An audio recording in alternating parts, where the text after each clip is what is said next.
They are garbage, and a win over them means nothing, Cowboy fan. Last night proved that both teams are exactly who we thought they were, and thus proved nothing at all. I'm Jim Rome. Remember, you can follow me on Instagram at Jim Rome.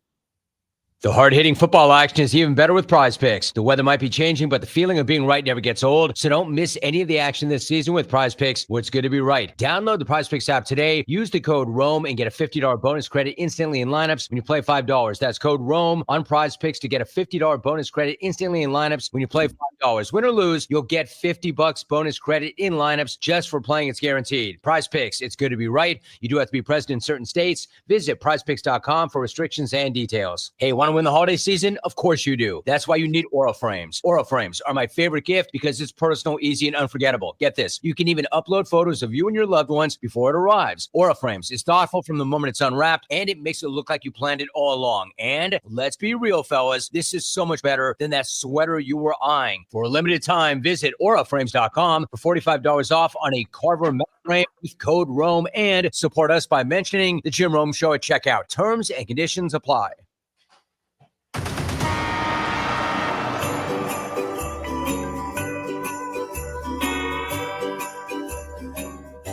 Now, from Wichita's most listened to sports radio, 97.5 and 1240 KFH, this is Sports Daily. Aloha, Mr. Hyde. Well, all right there. Welcome in, everybody, on to a Wednesday edition of Sports Daily. Jacob Albrock, TJ Cleveland here with you on this Wednesday. Max Power producing. He's got your KFH hotline ready to roll at 869-1240, ready for reaction to KU Wichita State last night. Both men's basketball teams go down on the road. Won a true road game for the Shockers, a neutral court game for KU. We'll dig into both of those contests throughout the show today, including a visit with our KU Insider Shreyas Laddha. So make sure you are tuned in for that. Everything on the show today brought to you What's on Tap by the Wichita Brewing Company, where groups gather for holiday fun, beers with the boys, girls' night out, a glass of wine with a longtime friend.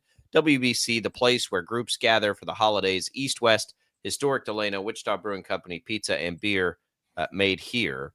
It is a Hawaiian shirt Wednesday as we welcome in TJ. TJ, I'm there. I've got the long sleeves on, but I'm representing on a morning. Well, I where might be too under this. I don't know. Nobody knows. I can see your shirt. You're not. I'm glad I'm here. I'm rolling in at about 80, 70, 60%. So we're here. We're ready for Hawaiian Shirt Wednesday. We're going to motivate the world to have a great Wednesday, despite TJ 2 losses last night on the men's basketball schedule. Sucks. The real going to bed pissed off at the world type of sucks. No, I'm just kidding.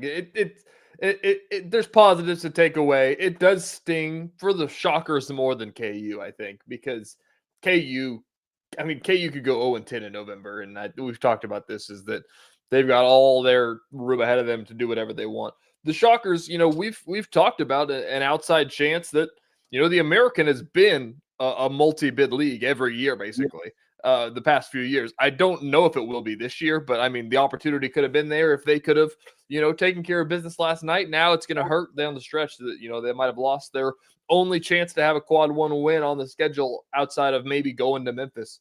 I don't know if there's another one on the schedule that they would have. So that it stings in the fact that they probably, you can make an argument they should have won that game. They were up 7-0 to start the game. They got it back to a chance to win at the buzzer, and they couldn't get it done. Just a lot of mistakes in between those two things that's going to cost them. Yeah, we'll take you look good. I think for the Shockers, they're about to play St. Mary's. Colorado State's more highly ranked right now than Boise State. Granted, those will be neutral court games, but they're going to have some chances for big-time wins. And then you'll have to see what happens in the conference. I think it's probably – that is very forward thinking. It's probably a little early for that right now. We're just, we're trying to see if this Wichita State team can compete in the American. That's I think the next step at large. We got a ways to go, I think, to start thinking about that. They fall. You mentioned it, 62-59. They had a chance late. There's a lot to pull out of that game, and we will. throughout the show today. Kansas falls 78-66, 12 points for those of you following the 11.5-point line. Was it a hook? I thought it was. Yeah. It was in a silly, foul at the end of the game to get him over. I looked up at the end. I was trying to flip back and forth, and I was like, how did they get up to 12? Because it was closer than that pretty much the entire second half. But that's where it got. No Darren Peterson. We learned that about lunchtime yesterday that he wasn't going to go. But I mean, come on. He's engaged on the sidelines. Like, he's fine. He's just has a hamstring injury. Side note here, which we kind of talked about yesterday, for actually at length yesterday, is the fact that Bill Self had to release a statement that Darren Peterson wasn't going to play whenever he said the last time that he spoke that he is out for the immediate future. I don't know where the hope came from that he could have played. Like, I thought that was something that's just like, yeah, chalk it up. He's not going to play against Duke. And he still had to release a statement yesterday at noon saying, hey, he's not going to play. In case anybody missed that, Darren Peterson's not going to play tonight. I think it's because he doesn't have a timeline. And so right now he can't just come out and say he's going to miss the next 3 weeks. I don't think they have that good a feel for the injury. And so it's created this confusion. I just hope at this point everybody understands, like, the guy has a hamstring injury and they're not going to push it. Like, that's it. Like, there's nothing more than that. And so what does that mean for his timeline? Well, let's see when his hamstring gets better. It's a hamstring. Like, they're annoying. They last a long time, and they're really easy to re-aggravate if you don't give it the proper amount of time. And so I just don't. The problem is they don't have a timeline. Like, they don't know how many games he's going to be out. And it tells me he's probably closer than farther away, or they would at least say for at least the next couple of weeks, whatever. And I'm trying to think back historically to this kind of thing with Bill Self, and it's not even really that unusual for him to not, like, Remy Martin was a weird injury thing. I think Kevin McCullough was a weird injury thing. Remember McCullough most recently, I just don't think that's something that they're particularly good at, like coming out and be like, oh, he's going to be out for 4 weeks now. Like, kind of did it for Kevin McCullough. If we look back, though, like, it's always a little vague and a little, eerie and leaving room for interpretation. But this one doesn't look anything to me like Kevin McCullough when you see what's happening and what's happened. Like, he looks engaged. He looks, I think he wants to play. I think that he's got a bad hamstring. And why on earth would they push that? It would make no sense for them to push that. And so they got to figure out how to play without him. And you know what? I thought they did a pretty good job last night. I know. If I'm being honest with you. I feel like we're talking about pre-Leipold KU football, the way we're all taking moral victory laps around here without playing. It's not. I mean, they lost the game. There. It's not a moral victory. But I mean, people are. I mean, I think that. I mean, I am too. Honestly, like, I feel like they played well. Like, I think that it was something where it was the nature of, like, who will score when Darren Peterson's not out there. I think last night we got some answers to that. Granted, the bench scored 5 points. It did not what you need out of them. Honestly, the bench. This is the bench ever play? I got to both games in the second half. I'm not sure I saw anybody come off the bench. The bench shot 7 field goal attempts. That was it. So I guess it was Jaden Dawson basically was the bench, and Marco played for 6 minutes as the next highest. Yeah, that's the scary part. I think the reason you're getting and look, I'm not taking moral victories away more as much as just like trying to evaluate. I think a lot of people thought KU was going to get beat by like 30 points last night because Duke's really good. And that's where I think you can have some, like, that was a 4, 5, 6 point game most of the second half. I think that's where you can take some things out of it and feel a little more okay. And we'll get into the specifics of that, but there was plenty for me. Like, as I'm trying to watch it and watch 2 basketball games at once, by the way, one on a phone, that stupid Mountain West network, that was annoying. But like, there were things where, like, okay, like, I could see that. Like, I can see that later on. Because they're so uniquely positioned for a KU team to be so funneled into one guy that everything else around them, where we really don't know anything, at least we're learning a little bit. I think we learned a couple of things last night that carry with KU. and you plant in the best player in the nation to that, and you feel pretty good about it. There's something there. They're going to beat a lot of really good teams, I think. I don't know what they will be. I don't know if they will be a really good team, but they'll beat some really good teams. I agree with that. Speaking of the Mountain West Network, my biggest grind my gears last night is we were doing things all night, and then finally I got to turn it on at about like 9 o'clock, and I didn't look at my phone. Like, I took my watch off, put my phone in the other room. I was like, I'm not spoiling this Shockers game. Turned it on, started to rewind it back to the start. Didn't do it. Missed the entire first half. Oh, yeah, you can't really rewind. Yeah, I learned that too when I tried to go back for the last shot and get another look at it. Okay, let's come back. Let's dig into these games. What did we learn? We've got a lot to get to today. Thanks to Prairie Fire Coffee for keeping us fueled up. It's Sports Daily. It's Hawaiian Shirt Wednesday. We're coming right back.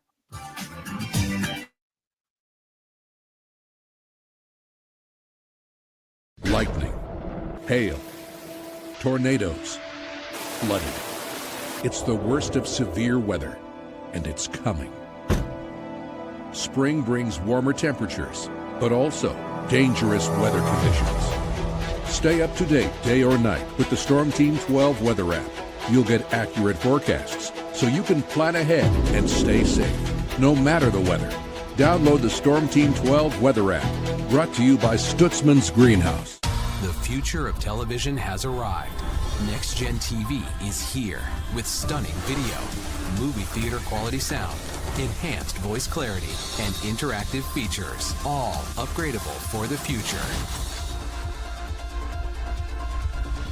Learn more at watchnextgentv.com.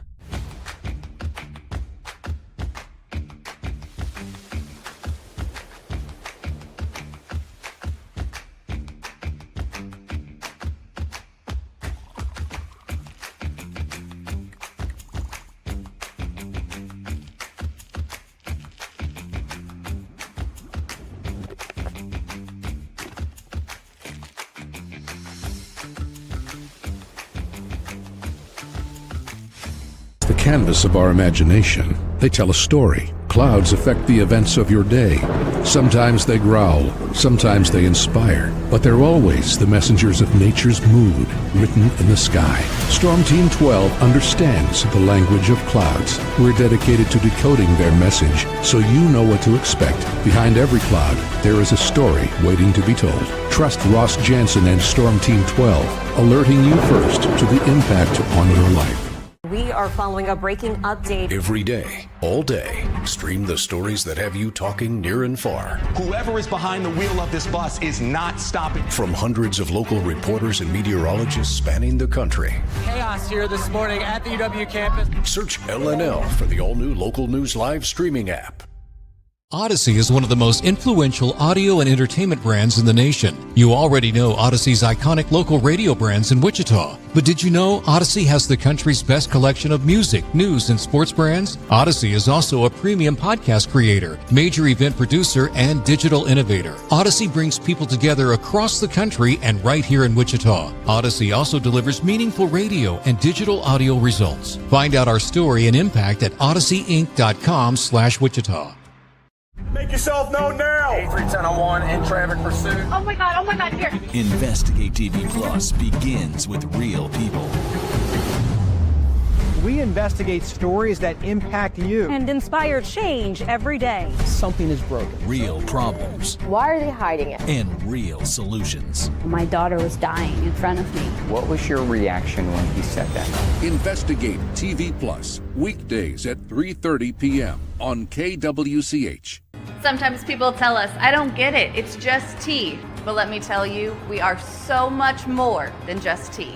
With 20 plus flavors of sweet and unsweet iced tea, the possibilities are endless. Come on in and try them all for free to find your favorite or get us on the go for your busy lifestyle. And don't miss happy hour every day. So the next time someone tells you it's just tea, tell them to come by and find out why we say drink tea, be happy.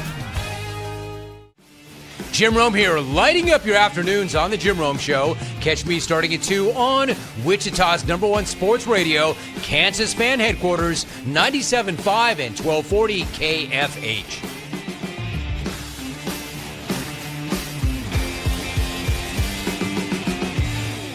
Mornings are busy. We're here to make your mornings better. We report the stories that affect you. 3 more hospital lies from contaminated apple juice just a day after the FDA issued a recall.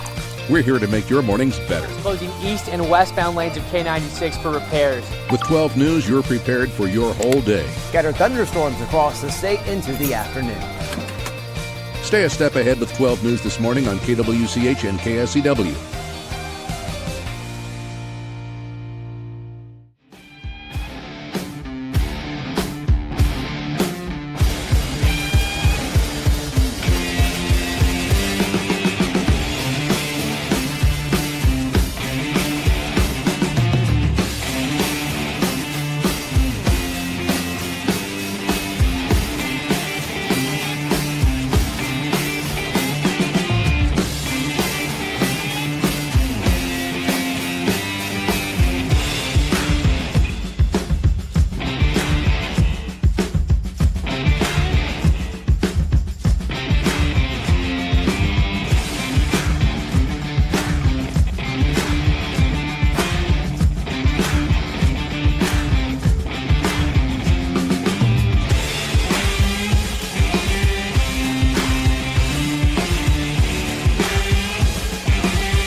All right, welcome back in, everybody, here to Sports Daily. You can't count on much these days. You can always count on Sundays with the NFL on CBS and Paramount Plus. Watch your local NFL game all season long, kicking off with the juicy Week 12 matchup between the Indianapolis Colts and Kansas City Chiefs. Visit ParamountPlus.com/NFL to get started today. We come back in reacting to a couple of college basketball games last night, including the Shockers, who fall in a road contest to Boise State 62-59.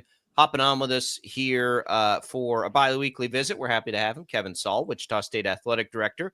Good timing, Kevin, as we react to the first adversity for this, what's been an impressive team so far this year.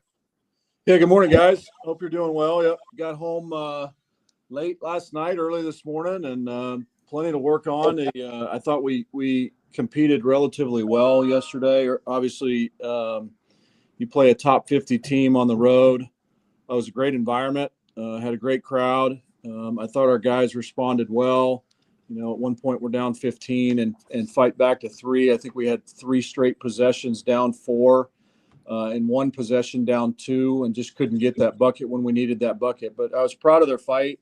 And at the end of the day, you guys, we've talked about it all the time that we don't do moral victories. It's a great opponent. It's why we scheduled the game so we could find out what we have early. And we're on to the next one. We've got a really good Milwaukee team that I think was down 4 to Texas Tech at Texas Tech with 10 minutes to go. And it's a really good club that's coming in here on Saturday night. Yeah, Kevin, it was a good test for this team last night. Pretty comparable with the Mountain West opponent, a team that's picked towards the top of the Mountain West. The one thing that has confused us, we talked to Coach Mills about it on Monday, and now the sentiment really amplifies after what we saw last night. How did Boise State lose to a Division II team? That's a pretty formidable opponent. You know, I studied that box score last night after the game. You're talking about the Hawaii Pacific game. And if you look at the stats, guys, like everything is within a plus, you know, it's a +2 or -2, whether it's rebounds, 3-pointers, field goals scored, foul shots made, just a really, really tight neck and neck game. What I think you're seeing from this Boise State club, played Montana State, I think won by 5 or 6 the other night, is they have a tendency to fade a little bit late. And I think you saw that in the Hawaii Pacific game, definitely saw it in the Montana State game that I saw. And I think we saw it last night, right? You're up 15, maybe think you got it in the bag, and we end up going on a 6-0 or 8-0 run to get it back in close. And like I said, we had 3 possessions down 4. And again, it's you play a top 50 opponent on the road, guys. The 3 of us all know that every possession matters. So you can point to possessions at the end of the game, but you can also point to possessions at the beginning of the game. You know, Will coming down with his second foul, I think in the 6-minute mark in the first half, certainly hurt because I thought we had an advantage on the inside. Emmanuel did a nice job filling in for him. They really tightened down defensively on Kenyon, which was expected. And I thought Michael Gray stepped up and did really well at the guard spot. But you can look at numerous plays, whether it's finishing 3 or 4 buckets in the paint or finishing down in the block 3 or 4 times. There's probably 8 or 12 plays that can get you the one possession that you need. So it's close. At the end of the day, we got a lot of work to do, and a lot of season ahead of us.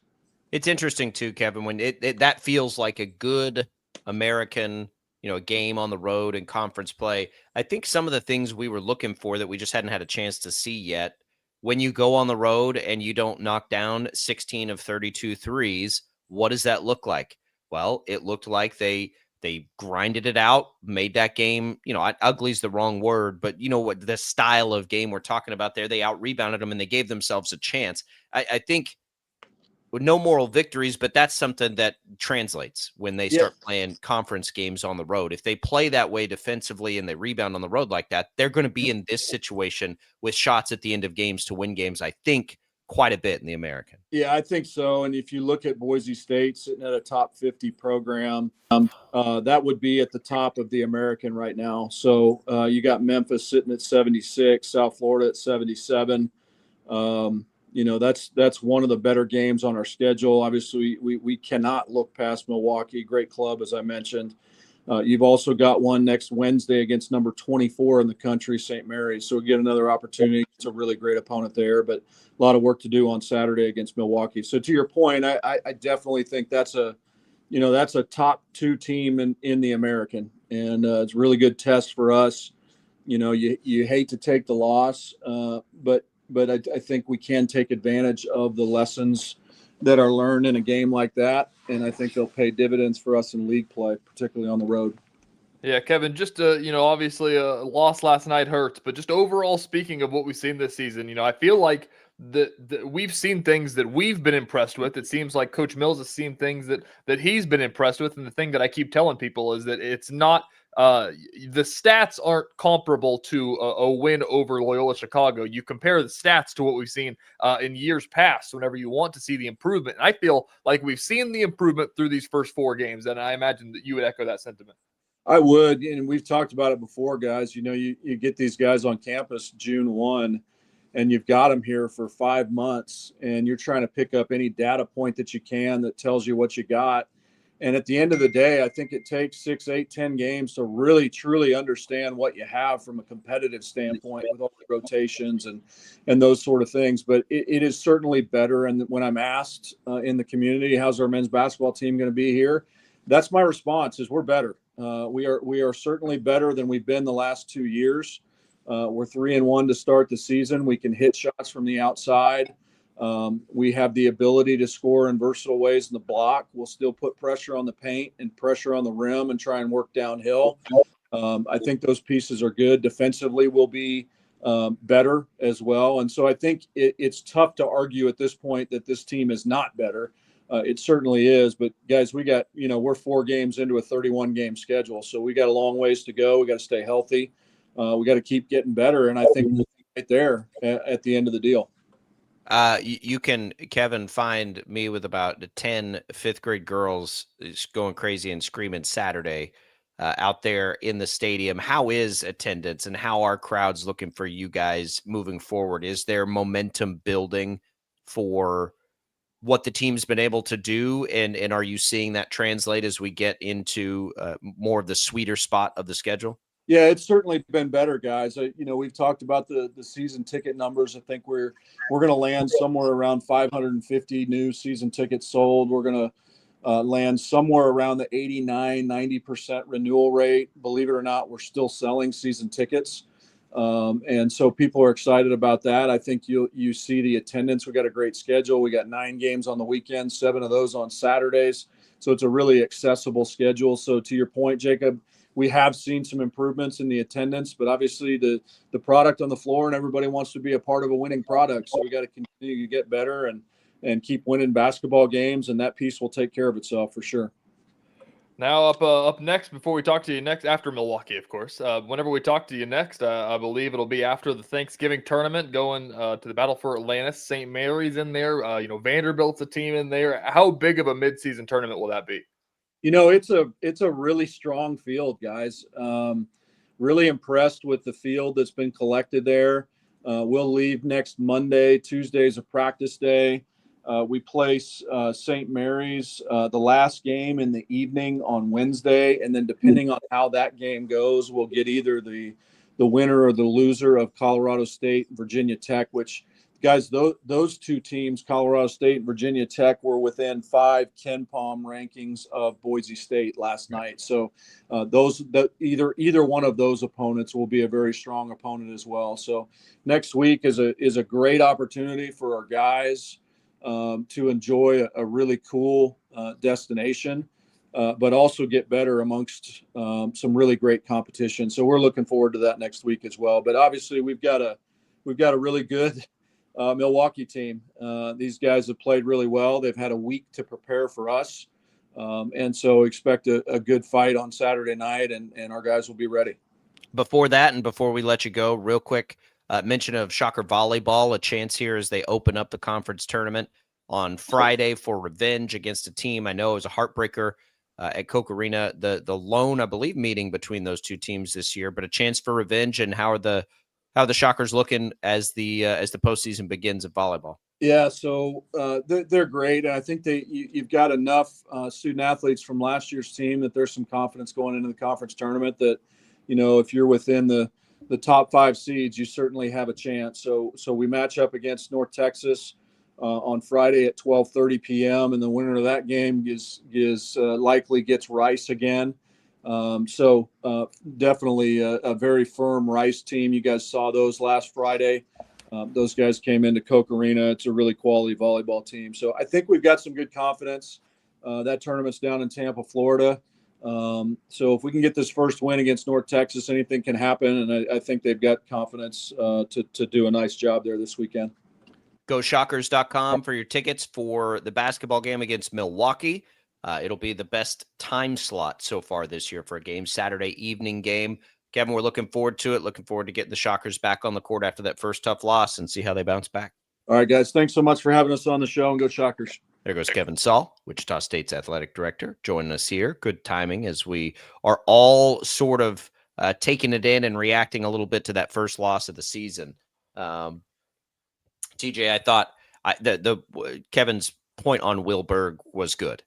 Getting early foul trouble there was hard on them. I do think Okorafor was also good in the game, but they're going to need Berg to not do that, because he has looked, I think, better than anybody outside the program expected, and they need him on the floor, especially when they play a team like Boise, who has all that size. That was a tough thing for them to overcome last night.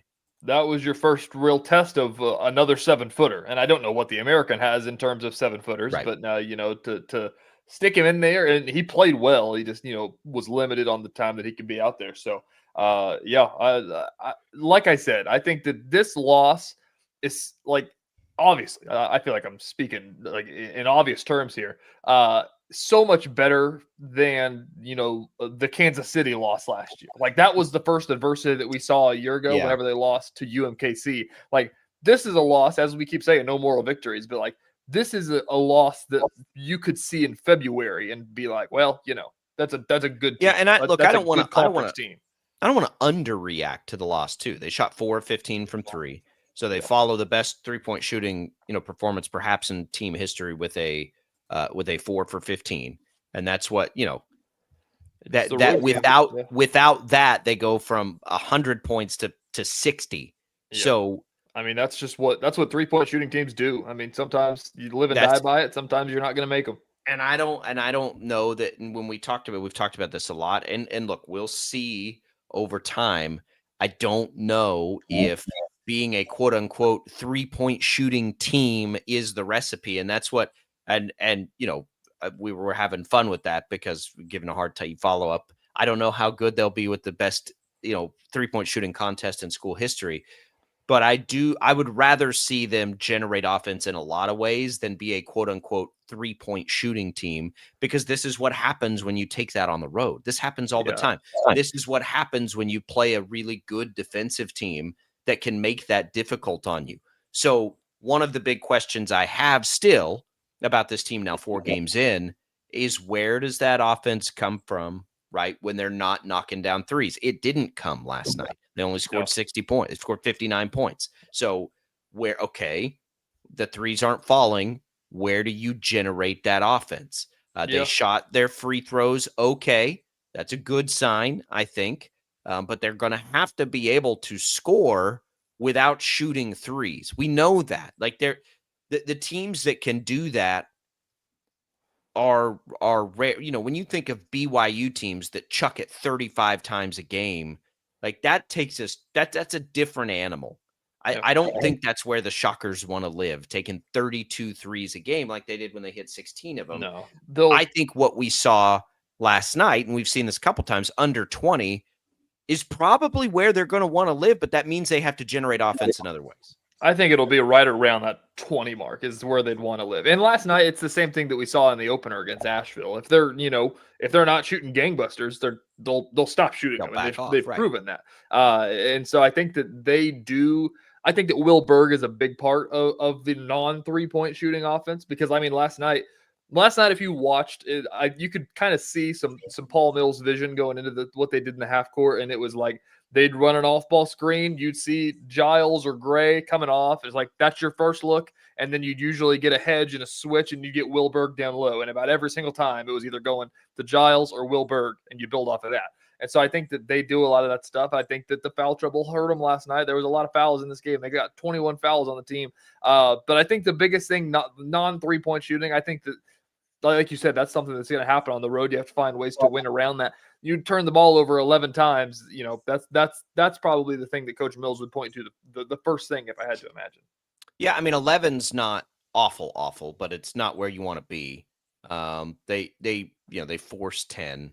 Their assist to turnover was not good. 9 assists to 11 turnovers. Yeah, That's it was a lot of unforced turnovers. It felt like too. There's a lot of, and it was. I totally agree with you. Like, it was there. There was a time there. And a lot of it was in the second half when you feel like they're starting to come back, and then they dribble it off their foot, and you're like, what? Where does that come from? But they got to pass the ball better. I'll bet you right now, if we asked him what he was most disappointed in, he would say 9 assists. 100%. Like, they have to pass the ball better than that if they're going to be an offense that scores without shooting threes. And it's okay. And here's where you go to the glass half full, and I think we both feel this way. All of that being said, they had a chance to tie the game on the last shot. Yeah. They didn't play well at all offensively, like in any capacity, any facet, other than they got to the free throw line, I suppose. Like, they didn't do anything particularly well offensively, and they had a top 50-ish team on the ropes in this. That kind of stuff translates. Like, that's the kind of thing that good teams that are capable of winning road games in tough environments do. They get it ugly, and then at the end of the day, they've got a chance at the end of the game. And to see them do it, you'd love a win. A win would be better. They didn't get the win, but at least they played the way where you can envision wins in that kind of environment down the road.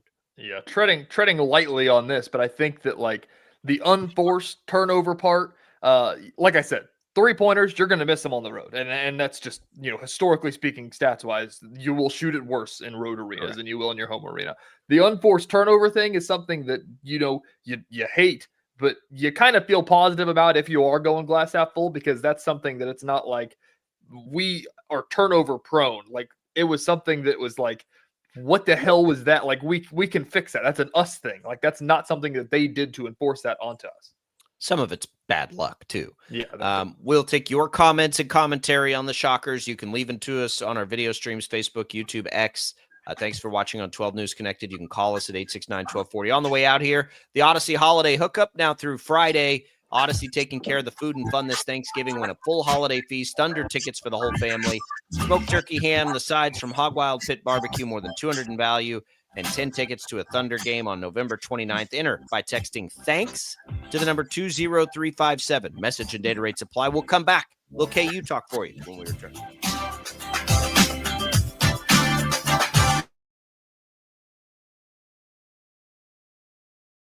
Lightning, hail, tornadoes, flooding.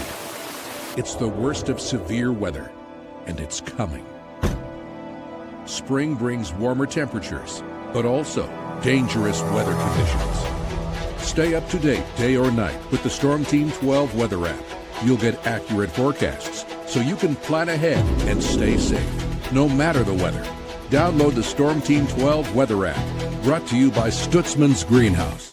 The future of television has arrived.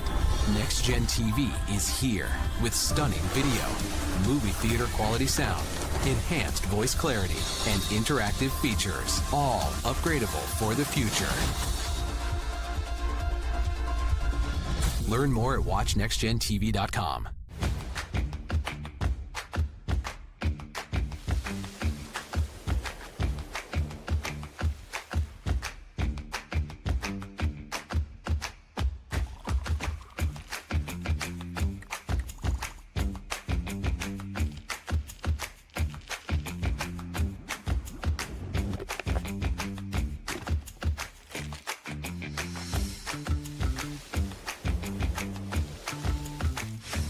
Canvas of our imagination. They tell a story. Clouds affect the events of your day. Sometimes they growl, sometimes they inspire, but they're always the messengers of nature's mood, written in the sky. Storm Team 12 understands the language of clouds. We're dedicated to decoding their message, so you know what to expect. Behind every cloud, there is a story waiting to be told. Trust Ross Jansen and Storm Team 12, alerting you first to the impact on your life. We are following a breaking update. Every day, all day, stream the stories that have you talking near and far. Whoever is behind the wheel of this bus is not stopping. From hundreds of local reporters and meteorologists spanning the country. Chaos here this morning at the UW campus. Search LNL for the all-new Local News Live streaming app. Odyssey is one of the most influential audio and entertainment brands in the nation. You already know Odyssey's iconic local radio brands in Wichita. But did you know Odyssey has the country's best collection of music, news, and sports brands? Odyssey is also a premium podcast creator, major event producer, and digital innovator. Odyssey brings people together across the country and right here in Wichita. Odyssey also delivers meaningful radio and digital audio results. Find out our story and impact at odysseyinc.com/Wichita. Make yourself known now. 831001 in traffic pursuit. Oh my God, here. Investigate TV Plus begins with real people. We investigate stories that impact you. And inspire change every day. Something is broken. Real problems. Why are they hiding it? And real solutions. My daughter was dying in front of me. What was your reaction when he said that? Investigate TV Plus, weekdays at 3:30 p.m. on KWCH. Sometimes people tell us, I don't get it, it's just tea. But let me tell you, we are so much more than just tea. With 20 plus flavors of sweet and unsweet iced tea, the possibilities are endless. Come on in and try them all for free to find your favorite or get us on the go for your busy lifestyle. And don't miss happy hour every day.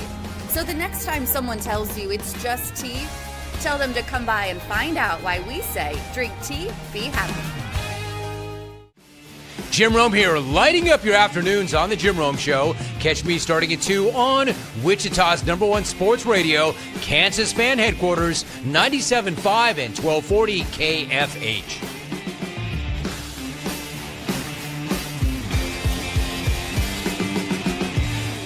Mornings are busy. We're here to make your mornings better. We report the stories that affect you. 3 more hospital lies from contaminated apple juice just a day after the FDA issued a recall. We're here to make your mornings better. Closing east and westbound lanes of K96 for repairs. With 12 News, you're prepared for your whole day. Scattered thunderstorms across the state into the afternoon. Stay a step ahead with 12 News this morning on KWCH and KSCW.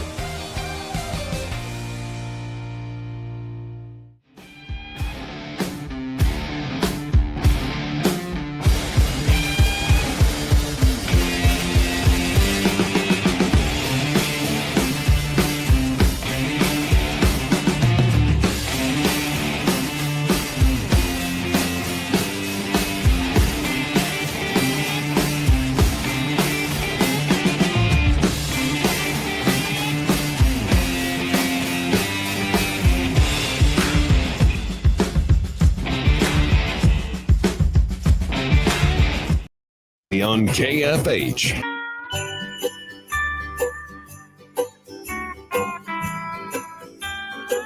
Welcome back in, everybody. Thanks to Crestview Country Club for being a great supporter of the program. If you've got holiday parties or the need for a facility this time of year, Crestview Country Club has all kinds of options available to you, different sizes, different options that you can utilize their facilities for. It is the holiday season there at Crestview.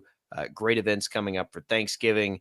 There's another bourbon tasting this week. And, of course, it is the time of year as well where you might be able to score a pretty sweet deal on a membership. So give them a call. Tell them we sent you here at Sports Daily. We appreciate Crestview for being a part of the show. All right, quick sidebar, TJ. I didn't call you on this right away, and I should have. Did you say you had to go not in real time to catch the Shocker game there? Yeah. Okay, is that because you needed to watch Dancing with the Stars in real time? It was the semifinal, Jacob. But I just want to be clear that make your own conclusions. I just want the record to state that when given the choice of live basketball and Dancing with the Stars, we chose first Dancing with the Stars and then took the pivot to listen, it's possible in theory. It should have been possible where I could have seen every game without spoiling a second until the Mountain West Network screwed me over. And that was the plan. I was going to watch that, then at 9 o'clock, start the Shockers game, finish that at like 11, and then probably go right into at least the second half of the KU game and have it recorded as well. And the plans got foiled. But I had a strict schedule. You could have also just not watched Dancing with the Stars right at that moment. Well, then that gets spoiled more than anything, Jacob. Like, that's impossible to miss the spoilers of that. It is, I suppose. Here's the reality for you, though. I have no idea what happened on Dancing with the Stars last night, so it's not impossible. Like, I have no clue. I needed to clear that up here, publicly and for the record to show. All right, let's talk KU and Duke. Duke is good. They're talented. They're good. I don't walk away from that game with any more or less concern for KU than I did walking into it.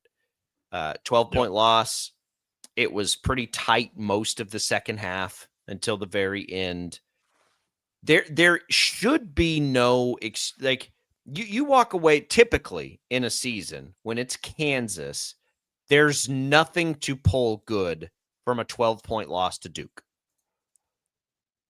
And I agree with that. But the reality of the roster isn't normal Kansas this year. They have, by all accounts, the next great star basketball player who hasn't been able to play. And then they've got a roster we quite frankly don't know a lot about that's very non-traditional for KU. It's basically an entire new team. I've been following this team very closely for the last, I don't know, how long have I been here? 12 years. I don't remember a team ever walking through the door that we knew less about than this year's Kansas team. And that's with Darren Peterson, right? You can't spend 3 years with basically returning everybody and then reset that all at once and have it be normal. Normally for Kansas, we would see, right, 2 or 3 returners that have been 3 or 4 year players in the program that are doing all these things. And you watch this Kansas team play, and we don't know much about any of them.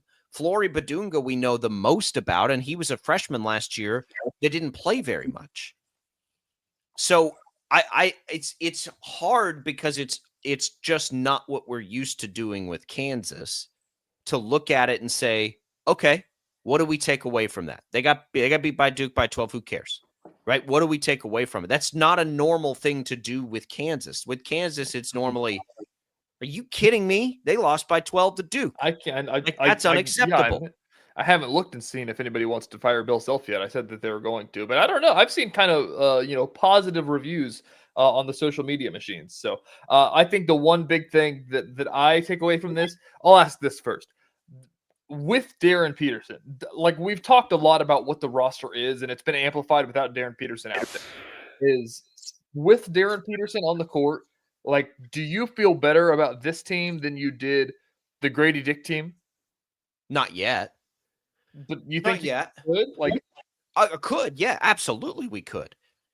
We could feel better about the real comparison that we need to make is with Darren Peterson on the floor last night. Is there a world where you feel better than you have the last couple of years? Well, I mean, the last 2 years I feel like aren't a good example because you know how it is. They started the year as preseason number 1, though. Yeah. You know what I mean? So they obviously didn't live up to those expectations, and it didn't work. That combination of players didn't work. But I think right now the benchmark is to be better than those teams. Can you see? And I get your comparison because Grady Dick was the National Gatorade Player of the Year, but Grady Dick was inserted into a team we knew far more about than the team right now that we're watching, in which we have 5 starters out there, 6 players. Okay. And the only thing we know about any of them is Flory Badunga. That's it. Of the 6 guys who played meaningful minutes last night. That's it. Yep. So, what are you looking at with that? I mean, that is an entirely new team. So how do we even set an expectation for that? And I think that's where, and you probably are seeing some of this from KU fans. It's like, man, Trey White, he could play. Melvin Council offensively was a bigger factor than I thought he could be against a team like Duke based on what we had seen so far. I continue to be impressed by Flory Badunga. I don't know about the rest of the world. Cole Rosario, who we thought was going to be the number 2, was a total non-factor last night. So you take Peterson out, you take Rosario out, and they were able to keep it within, again, 4, 5, 6 points in the second half. Like, okay. My thing about this roster, sticking to this point, is that I really think that, like, in the Big 12, because they play in the Big 12 and they're going to go through the gauntlet, and it, at times it might look good, at times it might look ugly, because that's just what it's going to be. I think that, like, if this roster, this is what I keep going back to in my head.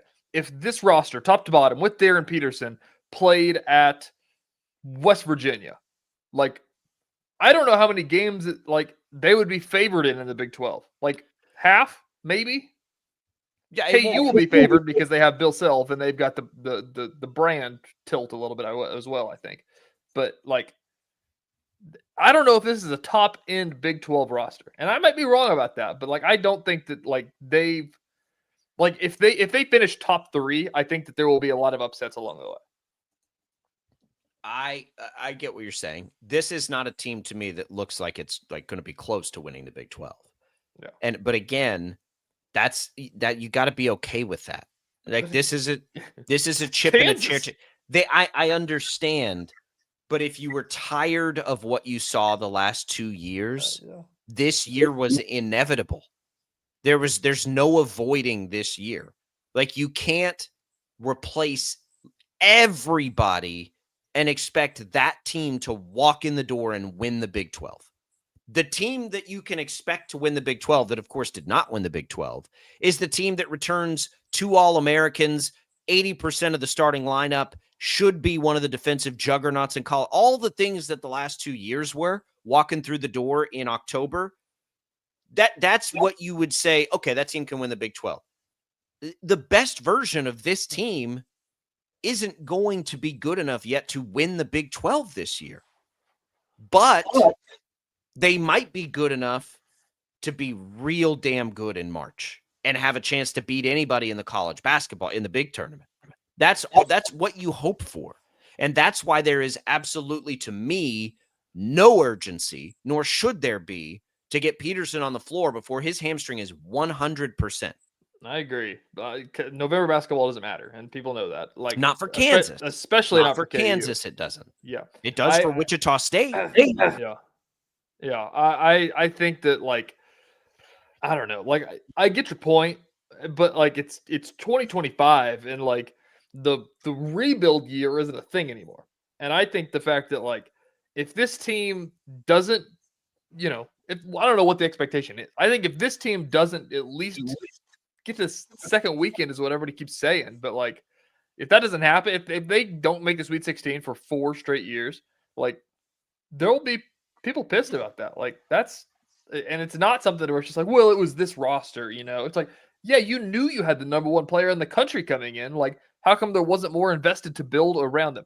And the roster, like last night, I'm not talking about last night. Last night they played well. And if they play like that, I think that they will beat some good teams, especially if Cole Rosario gets going as well. But I think my main thing that I take away from last night, and it was to Rick's point, I'll pull up here, is that, like, what's going on with the bench? Like, Elmarco Jackson played 6 minutes and took 1 shot last night. Like, Jamari McDowell played for a minute. Like, the only person that played any minutes at all was Jaden Dawson from Loyola, who was like the first guy they got. And I think that he kind of fell from grace and became a bench player. And so I don't know if the team is going to have enough pieces, because the only person that's not out there is Darren Peterson, if I'm not mistaken, right? I believe that's correct. So, like, is a 7-man rotation going to be enough? Yeah, it is. I mean, usually Bill Self gets it down to 8 or 7 by the end of the year anyway. So that's not particularly different than what we've seen, right? Like that's pretty normal. I'm looking at Duke, for instance, and just in their starting 5, I believe obviously they have the Boozers who are new to the program, but they've got players that are coming back, right? They're in the 2nd year with the program. In some cases, the 3rd year with the program. Now they're stepping into bigger roles, but you're looking at the top team in the country, and I believe everybody but the Boozers, of the guys that play significant minutes, I think those are not. I don't think any of those players are new. You go up and down Houston. They're great because they return a bunch of players. It's going to be the case for most of these teams at the top, and usually it is for Kansas as well. So yeah, look, the rebuild part of it is certainly not an excuse, but the reality is they're rebuilding at a level we're just not accustomed to seeing. And here's the part that maybe makes you a little bit uneasy. Okay, well, what does next year look like? Like, at what point do you have a bunch of players coming back that can help you? Like, is Cole Rosario going to be a 2nd-year player? Badunga, be awesome if he came back as a junior, but he's really talented, and the NBA probably will like him a lot.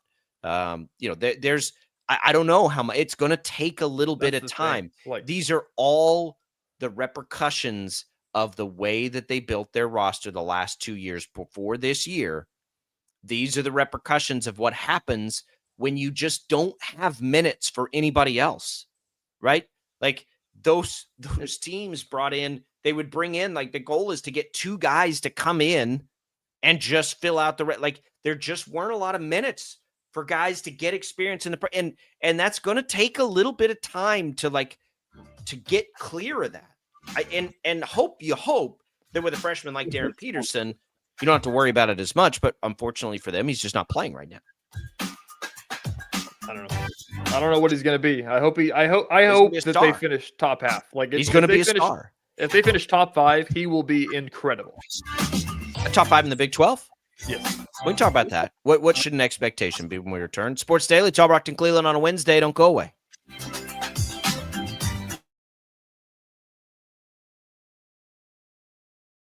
Lightning, hail, tornadoes, flooding.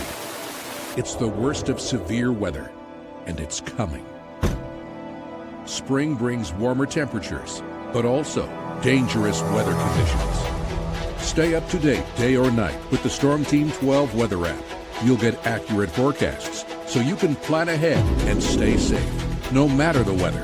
Download the Storm Team 12 weather app, brought to you by Stutzman's Greenhouse. The future of television has arrived. Next Gen TV is here with stunning video, movie theater quality sound, enhanced voice clarity, and interactive features, all upgradable for the future. Learn more at watchnextgentv.com.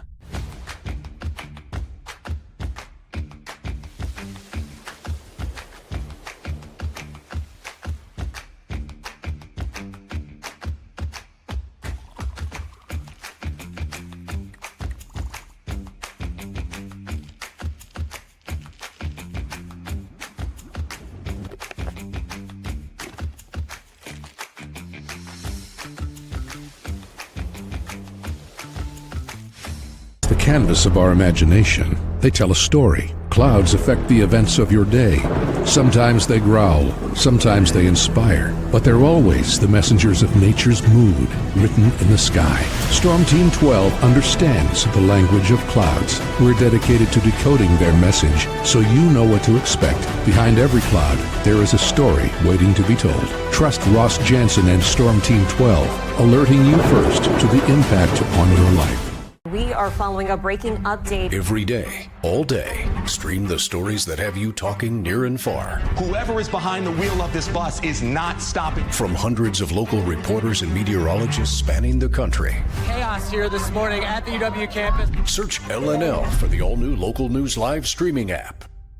Odyssey is one of the most influential audio and entertainment brands in the nation. You already know Odyssey's iconic local radio brands in Wichita. But did you know Odyssey has the country's best collection of music, news, and sports brands? Odyssey is also a premium podcast creator, major event producer, and digital innovator. Odyssey brings people together across the country and right here in Wichita. Odyssey also delivers meaningful radio and digital audio results. Find out our story and impact at odysseyinc.com/Wichita.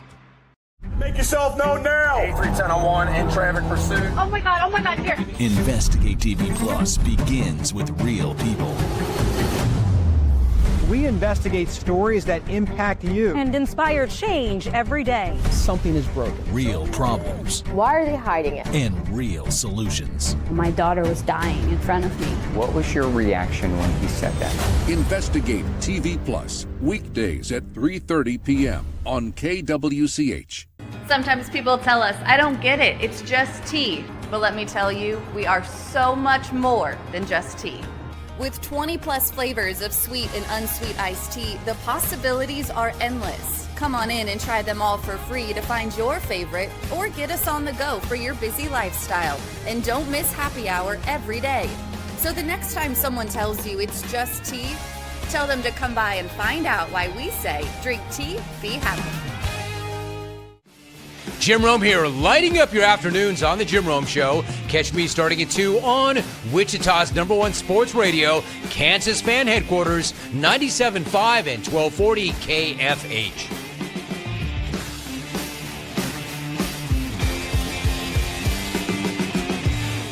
Mornings are busy. We're here to make your mornings better. We report the stories that affect you. 3 more hospital lies from contaminated apple juice just a day after the FDA issued a recall.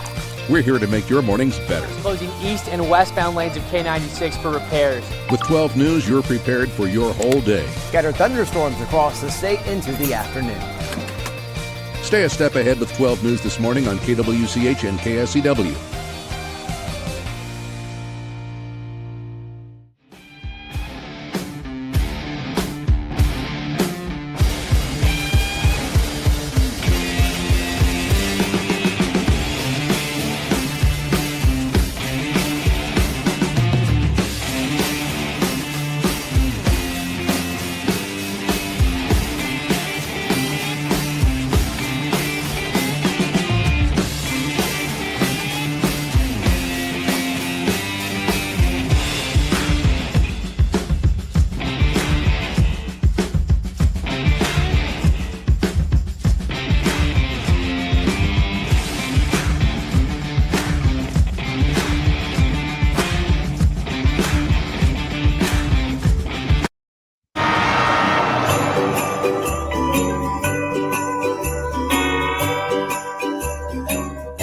Now, from Wichita's most listened to sports radio, 97.5 and 1240 KFH. This is Sports Daily. Aloha, Mr. Hyde. Aloha to a Hawaiian Shirt Wednesday. Glad to be here with you, everybody. It's Sports Daily. Jacob Albrock, TJ Cleland.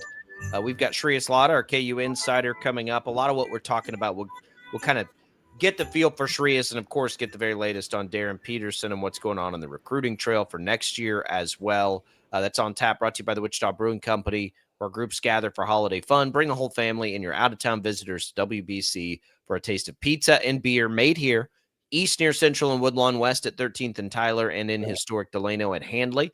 Wichita Brewing Company, where groups gather for the holiday season. We come back in. We're talking KU. how to sort of digest what we're seeing from KU. All of these things going into it. And then you brought up, top 5 in the Big 12. Yeah, look, I don't think this team's going to win the Big 12, but I think top 5 in the Big 12 is a fine expectation. But for me, and as the season slogs along, assuming Peterson gets back by conference play and all those kinds of things, like that'll be really interesting stuff to look at as we go. But I've always thought with this year, it was the inverse of the last couple. I just need this team to make the tournament and be playing at a level where they can win tournament games. Their seed, their standing and things like none of that to me matters this year. This isn't the year for all of that. And it was never going to be because we just we don't know anything still really about this team. The only thing we know, and I think is fair to expect, is that they get better over the course of the year. And if they do, what is that ceiling and how deep a run could this team potentially make when that time comes? Yeah, I mean, that's the question that I'm asking, is the fact of what should KU be? Like we've said on this show that they should always be a second weekend team. Yeah, KU's to me, in my opinion, and I've always felt this way, you can get a barometer of your season if you want to try to take something from the tournament because it is so insane and difficult. And the second weekend should always be your baseline. For a program like KU, they should always be figuring into the Sweet 16, basically. Yeah, and then you go from there. If they're not in the Sweet 16, they got upset by somebody. But I think that as much as a crapshoot that March Madness is, as you've said, like we've talked on the show how insane the Big 12 championship streak was. So like, what is KU basketball? And I think that we've still not really found what that answer is. I think what they win it, they won it in 2022, the Grady year. They won the Big 12. Yeah, they were a 1 seed. They won the Big 12 that year. And so since then they haven't, and it's just like, what should they be doing? Like KU's a blue blood. Like they're still considered probably a top 3 program in all of college basketball, I would say. It's like, what does that translate into? Like, what should, like KU fans, no offense, KU fans, I grew up a KU fan, are the kings of saying the sky is falling whenever they lose games. True. And for good reason. It's KU. You're not supposed to lose the games. So like it's less now. Like the sky wasn't falling last night. What do they want out of this team? Well, they want it to be considered one of the top 2 or 3 programs every single year. And typically it is. It's been so strange the last 3. Like you couldn't to say they need to recruit different, or they had the preseason #1 team for 2 straight years. So if we're talking just about expectations and where you want them to see sitting at the beginning of the year and all that, that's what they've done. This year was never going to be like that. Kansas wasn't going to walk into this year and be a preseason #1. They've got a star freshman and a whole lot of other players that you hope are going to be better. We know that Badunga's upside is there, and that's playing itself out, I think. But, again, this wasn't and isn't going to be the year of what the last 2 were, where the team is peaking right out of the gates. And that is fine, because I don't think anybody has been thrilled with where those teams ended up. All we care about with this team, or at least for me, is where do they end up?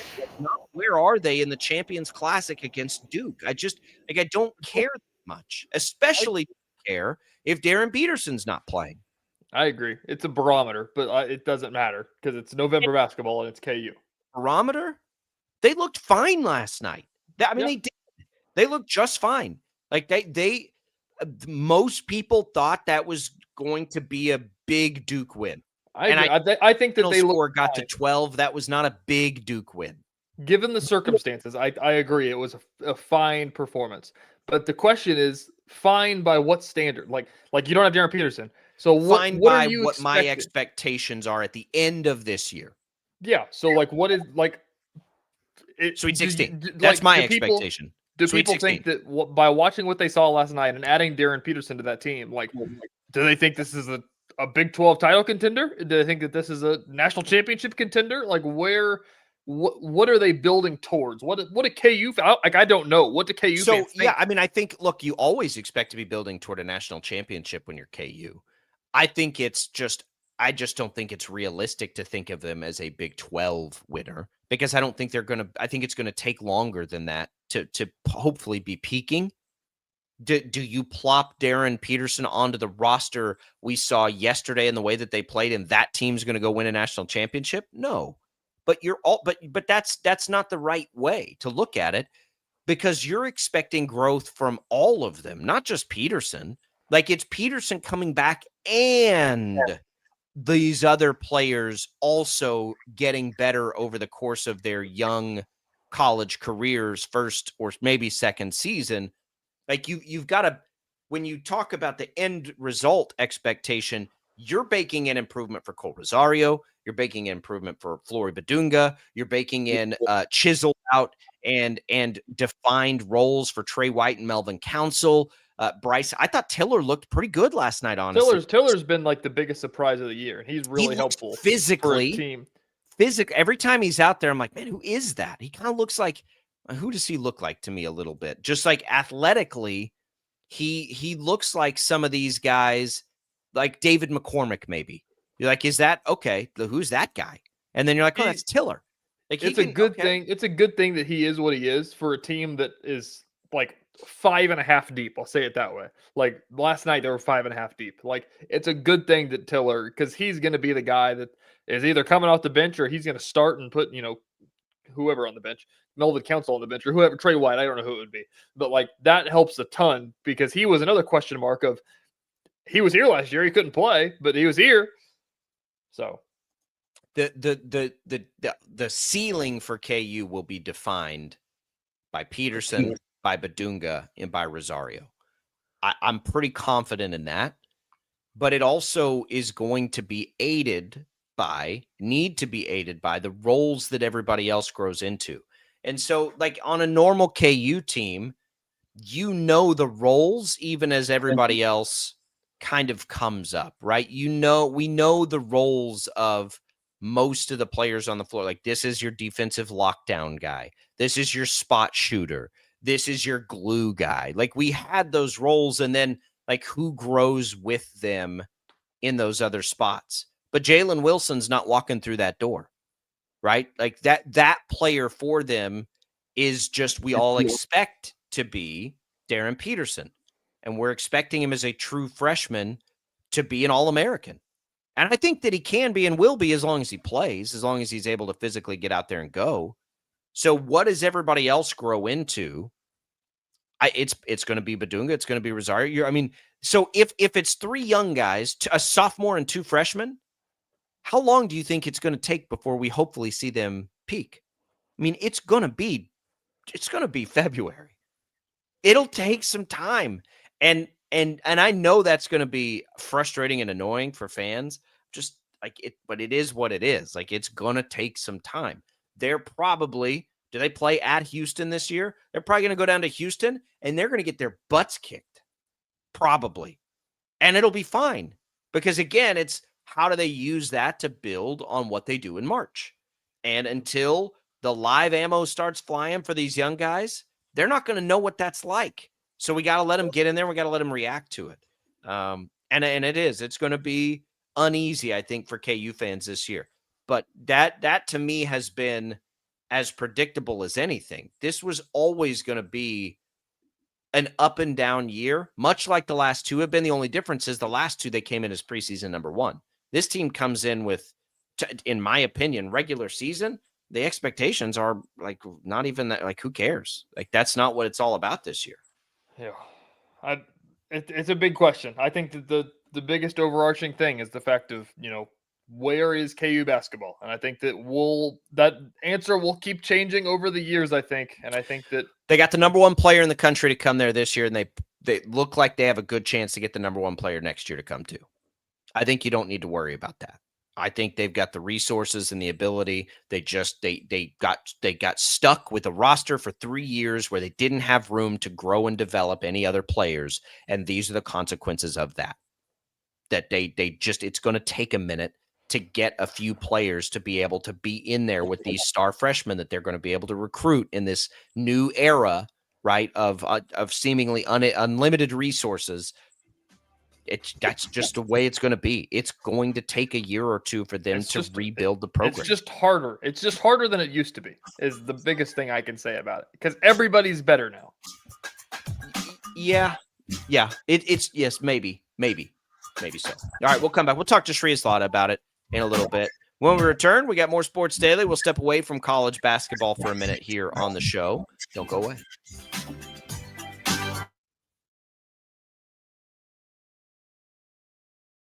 Lightning, hail, tornadoes, flooding. It's the worst of severe weather, and it's coming. Spring brings warmer temperatures, but also dangerous weather conditions. Stay up to date day or night with the Storm Team 12 weather app. You'll get accurate forecasts, so you can plan ahead and stay safe, no matter the weather. Download the Storm Team 12 weather app, brought to you by Stutzman's Greenhouse. The future of television has arrived. Next Gen TV is here with stunning video, movie theater quality sound, enhanced voice clarity, and interactive features, all upgradable for the future. Learn more at watchnextgentv.com.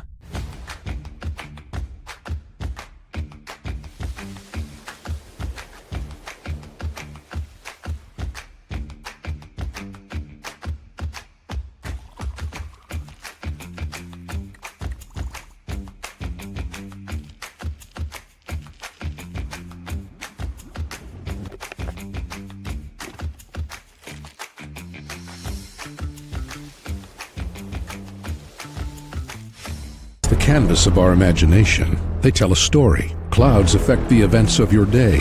Sometimes they growl, sometimes they inspire, but they're always the messengers of nature's mood, written in the sky. Storm Team 12 understands the language of clouds. We're dedicated to decoding their message, so you know what to expect. Behind every cloud, there is a story waiting to be told. Trust Ross Jansen and Storm Team 12, alerting you first to the impact on your life.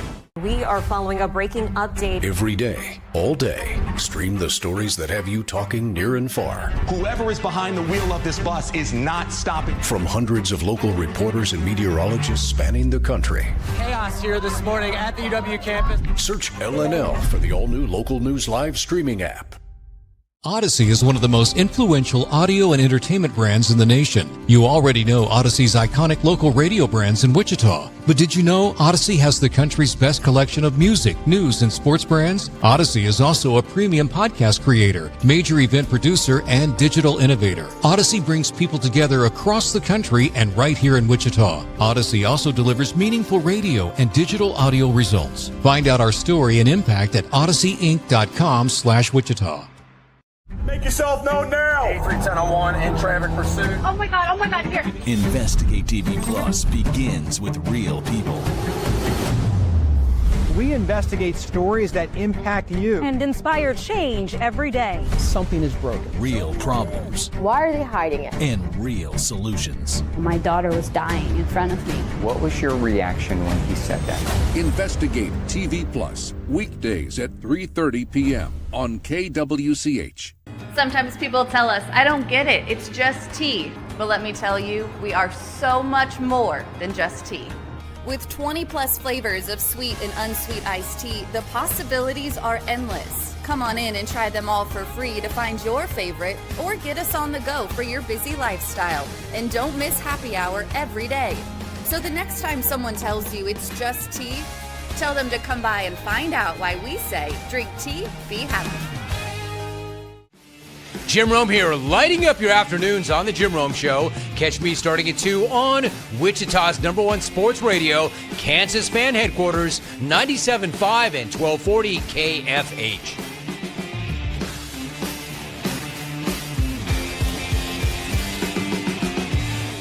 Mornings are busy. We're here to make your mornings better. We report the stories that affect you. 3 more hospital lies from contaminated apple juice just a day after the FDA issued a recall. We're here to make your mornings better. Closing east and westbound lanes of K96 for repairs. With 12 News, you're prepared for your whole day. Scattered thunderstorms across the state into the afternoon. Stay a step ahead with 12 News this morning on KWCH and KSCW.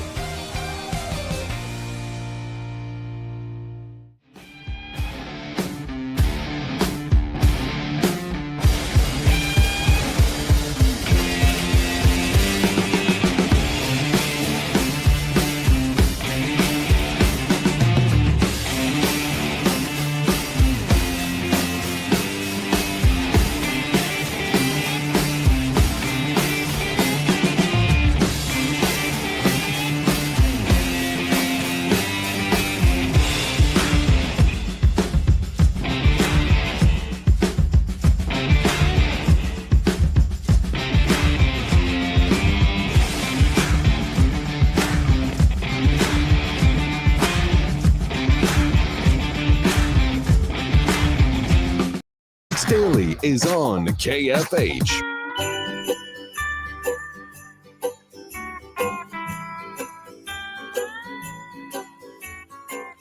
All right, welcome back in, everybody. It is Sports Daily here on KFH. Glad to be with you. If you want to win tickets to see Journey, a pair of tickets at Interest Bank Arena on April 4th, you can enter this contest by texting the keyword Journey to the number 20357. One entry daily until Friday. Standard message and data rates apply. Jacob Albrock, TJ Cleveland here with you. We'll have Shreyas Laddha coming up in just a little bit.